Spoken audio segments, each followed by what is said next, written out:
Apa kabar? Kita ngobrol lagi bersama dengan Bung Rocky Gerung dan kita ini sekarang baik mau nggak mau karena memang ternyata bermunculan membuat list ya kan, daftar kegagalan dari pemerintahan Jokowi menjelang akhir masa jabatannya. Apa boleh buat? Bukan maunya kita tapi faktanya seperti itu.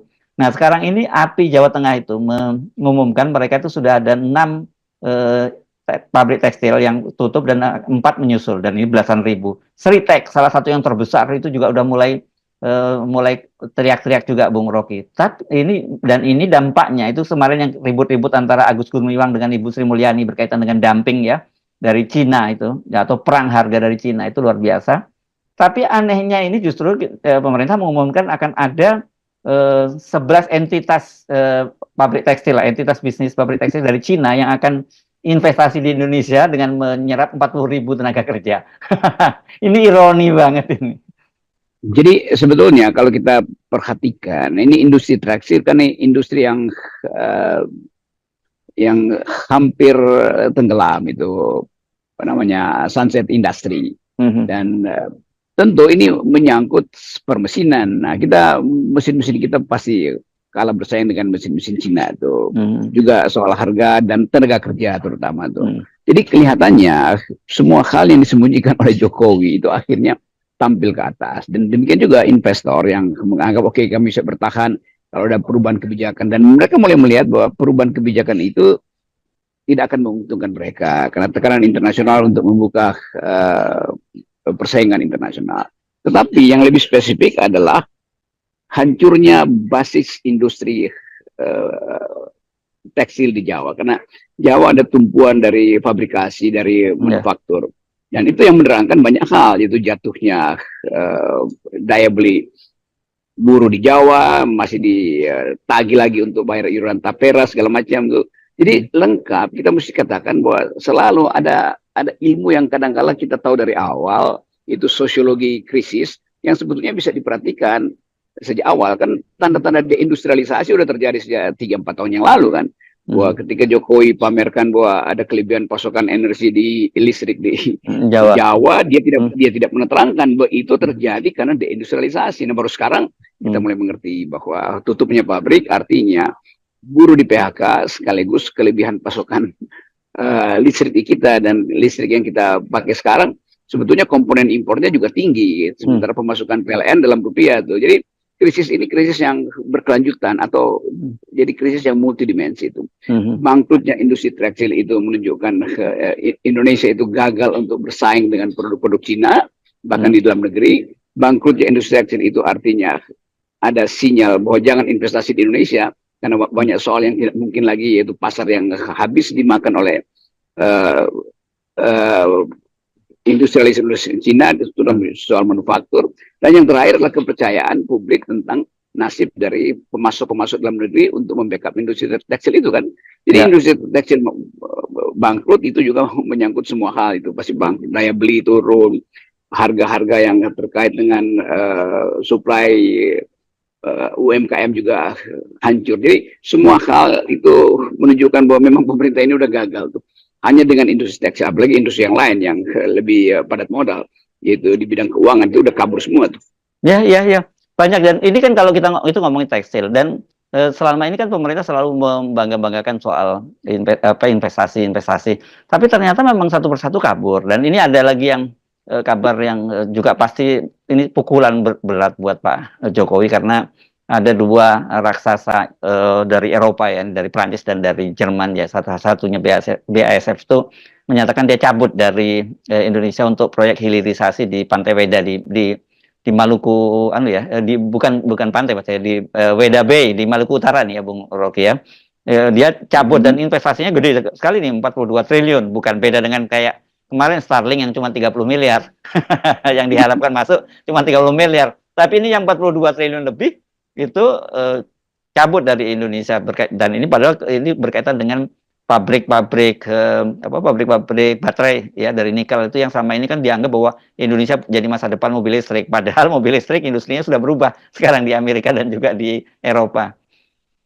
Itu dari mungkin 3-4 tahun lalu kita masih ingat bagaimana dipromosikan industri nikel atau segala macam industri terbarukan. hanya untuk menarik investor. Padahal investor itu dia cuma tunggu dua sinyal tuh, stabilitas politik sama status hukum dari lokasi industrialisasi, kan itu aja. Kalau soal kecanggihan teknologi mereka nggak peduli lagi. Dan dua-dua itu tidak bisa dipenuhi Indonesia. Jadi semua penanam modal Indonesia, penanam modal asing ini, apalagi yang foreign direct investment ini, ingin memperlihatkan bisnis yang bonafide, karena mereka terikat sekarang dengan etika di negerinya masing-masing, soal environment, soal pekerjaan anak, soal hak asasi manusia, soal stabilitas politik. Jadi mereka bertaruh kalau mereka masuk ke Indonesia dengan seluruh kompleksitas itu, mereka akan dicaci maki oleh warga negaranya sendiri kan, dan dia akan di-listing sebagai perusahaan yang tidak paham tentang keadaan kontemporer kita tuh, terutama soal climate dan segala macam. Jadi semua investor itu berhitung apakah di era Pak Prabowo nanti itu akan berubah. Mungkin mereka menganggap tuh Pak Prabowo bilang dia akan meneruskan ide-ide Pak Jokowi, maka mereka satu-satu keluarlah. Mereka ingin Prabowo kasih jaminan baru tuh, bahwa yang bermain bukan lagi orang lama, bahwa ada hilirisasi, tapi huluisasi itu justru dikuasai oleh 3-4 orang yang anti hak asasi manusia dan atau tidak paham tentang lingkungan segala macam. Jadi tetap kita melihat ini investor itu kabur dari Indonesia karena justru melihat setelah Pak Jokowi tidak akan ada perubahan kan.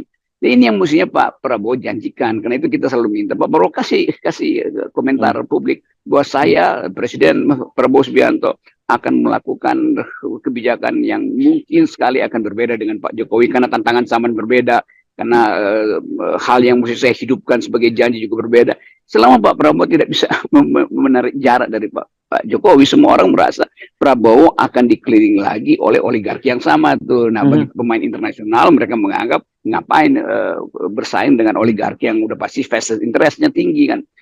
Semuanya itu tergantung pada persepsi. Nah, persepsi publik internasional terhadap Indonesia sekarang itu berantakan. Publik internasional sudah menganggap Indonesia perusahaan lingkungan satu. Publik internasional sudah menyatakan bahwa kepentingan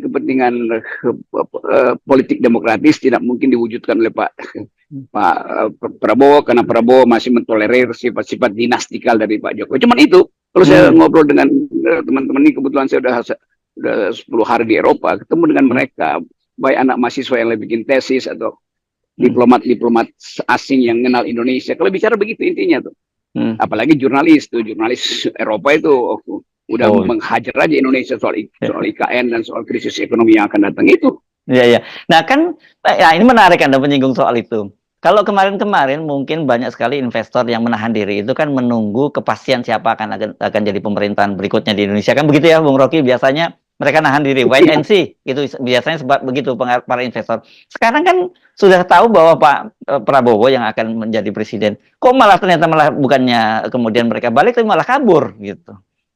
Mereka ingin dapat final statement dari Prabowo. Mungkin setelah dia terpilih, walaupun akan dilantik Oktober, tapi 100 hari setelah dia terpilih, jejak-jejak baru yang akan dia buat dalam kabinet berikutnya harus bisa dibaca oleh foreign direct, oleh pemodal internasional kan, yang ingin nanamin investasi real di situ, bukan investasi portofolio aja, tapi investasi yang real di sektor real. Mereka nggak lihat itu sinyal dari Pak Prabowo bahwa ada tertib hukum di dalam pengadaan tanah, akan ada stabilitas politik di situ, nggak diganggu-ganggu oleh preman segala macam tuh, juga harus comply dengan ide climate change segala macam kan. Itu sama sekali belum terdengar dari Prabowo. Itu yang menyebabkan mereka ngapain tunggu sampai Oktober. Dan mestinya Prabowo sudah ucapkan itu. Tapi saya mengerti, kalau Prabowo ucapkan, dia mesti ucapkan sesuatu yang berbeda dengan Jokowi. Dan itu dilemanya di situ kan. Kan nggak mungkin Prabowo bilang kami akan teruskan seluruh industri strategis itu dengan berbasis pada pengalaman Pak Jokowi. Ya, pengalamannya gagal bagaimana? Jadi tetap conditional, psychological condition dari Prabowo itu terjepit antara mengucapkan yang jujur bahwa dia akan lead sesuatu untuk kepentingan dunia baru nanti, tapi dia mesti sopan-sopan dengan politik dinasti Jokowi. Itu membuat investor asing merasa, lu mau ngapain sebetulnya tuh? Oktober masih lama tuh, dia perlu sinyal sekarang tuh. Dan lebih-lebih lagi nanti kalau mereka bilang wait and see, nunggu kabinet. Dan kita bisa membayangkan dengan kabinet yang tadi dagang sapi tadi, karena harus mengakomodir kepentingan bukan hanya partai pendukung, tapi partai di luar pendukung yang ditarik masuk, itu kan juga makin membuat investor makin nggak percaya. Iya, investor asing menuntut kesiapan instan dari Prabowo. Sebutin siapa menteri ekonomi, siapa menteri keuangan, siapa menteri pertambangan, segala macam menteri yang strategis untuk memungkinkan investor asing ini menyusun rencana atau bisnis plan-nya. Ini nggak ada. Jadi bayangin itu lime deck-nya Jokowi itu berapa bulan nih dari Februari sampai Oktober. Sementara investor itu nggak mau tahu mau lime deck atau apa, lime duck atau lime deck. Jadi sebetulnya lime duck-nya Jokowi itu justru menahan keinginan Prabowo atau menahan inisiatif Prabowo untuk deal dengan investor baru kan.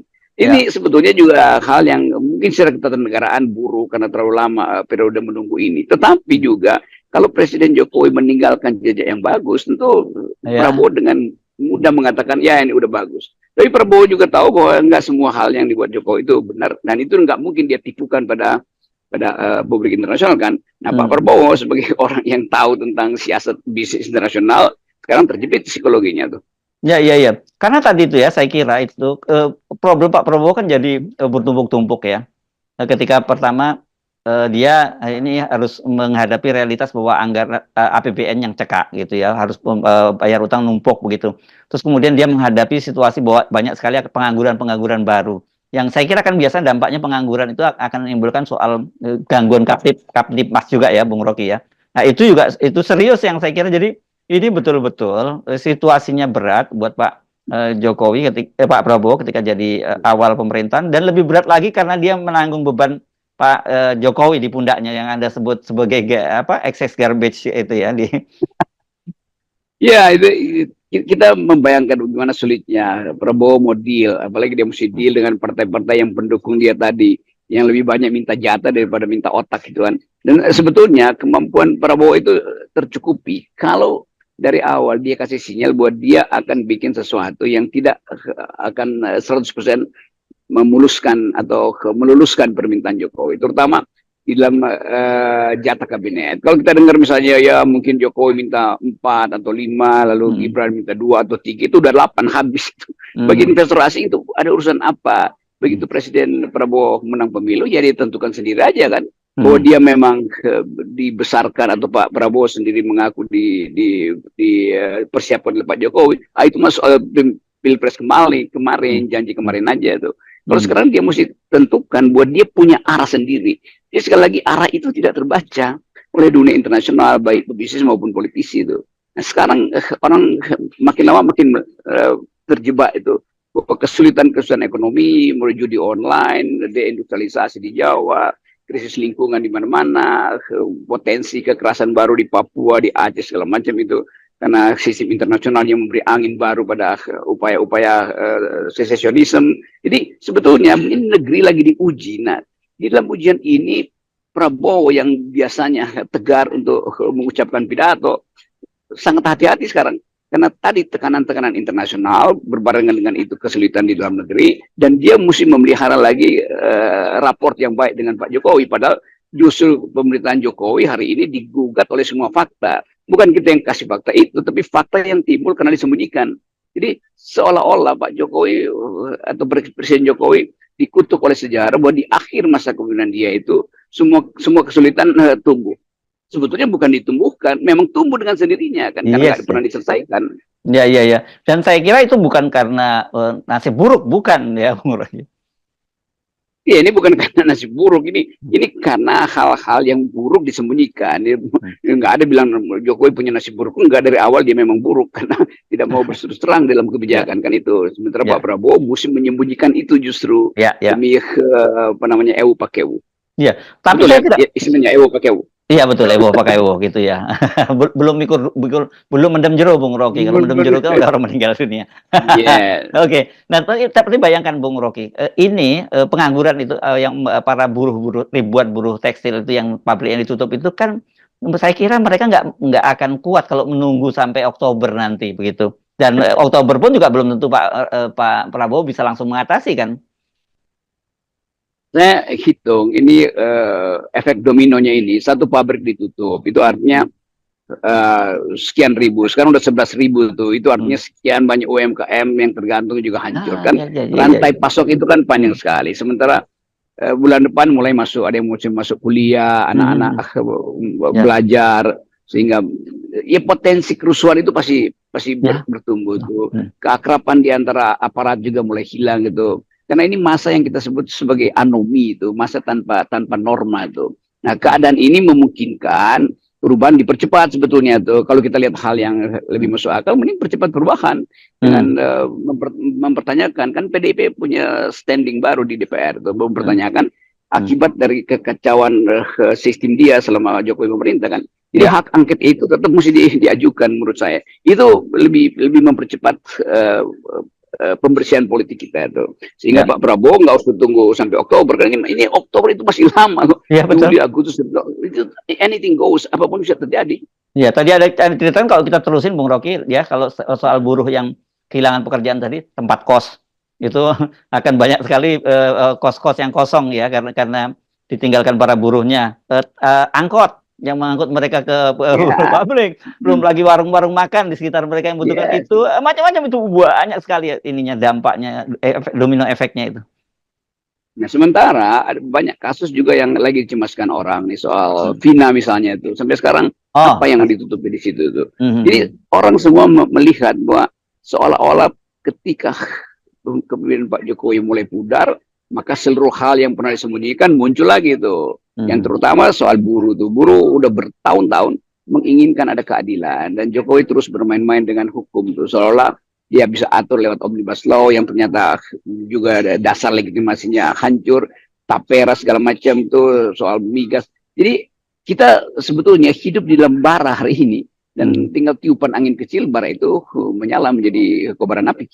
Yes, oke. Jadi saya kira bukan hanya Pak Prabowo yang tersandra. Kalau dalam situasi semacam ini, rakyat juga menjadi ikut tersandra. Ya, itu pentingnya kita ingatkan Pak Prabowo, kalau tidak terjadi percepatan perubahan politik, tidak perlu tunggu Oktober, entah apapun itu, dan orang tetap menganggap bahwa Prabowo akhirnya disandra oleh kekurangan Jokowi. Saya mau pakai istilah kejahatan, tapi nanti lain lagi pengertiannya. Jadi semua hal yang buruk dari Jokowi sekarang menyandra Prabowo. Prabowo mau potong itu sebagai beban dia, tidak mungkin sekarang, karena dia belum jadi presiden. Seolah-olah hal itu berbahaya kalau Prabowo bongkar atau harus ucapkan hal yang berbeda dengan kebijakan Pak Jokowi, karena Prabowo masih anggota kabinet dari Jokowi kan. Semua itu kekakuan konstitusional itu mesti dicairkan. Nah, sebentar lagi buruh pasti akan meledak lagi tuntutannya itu. Teman-teman mahasiswa juga tetap akan muncul dengan dosen-dosen mereka yang makin lama makin kritis karena keadaan berubah. Jadi sekali lagi sejarah lagi membentuk kita. Nah, nggak usah takut kalau misalnya terjadi proses politik di DPR dan Jokowi dipercepat lengsernya sebelum Oktober. Itu secara sosiologis lebih berguna tuh, karena Prabowo akan terlepas dari beban untuk menyelamatkan wajah Jokowi setelah dia lengser. Dan kan lain psikologinya kalau Pak Jokowi diturunkan PDIP atau sekedar diganti oleh Prabowo, itu efeknya lain. Ya, dan saya kira kita nggak perlu khawatir situasi akan chaos, karena sebenarnya pemerintahan baru itu sebenarnya sudah terbentuk ya, dalam hal ini Pak Prabowo. Iya, dan bahkan Prabowo mungkin udah gelisah nih kenapa nggak bisa memerintah, masih tunggu Oktober kan. Karena itu juga psikologi yang mesti kita hitung. Terus jadi Prabowo berpikir, dalam pikiran saya, semakin menuju Oktober semakin bebannya makin berat, karena akan dibongkar macam-macam itu kelemahan-kelemahan yang disembunyikan selama Jokowi berkuasa. Oke, baik, terima kasih Bung Rocky, tetap 0% ya. Ya, 0%.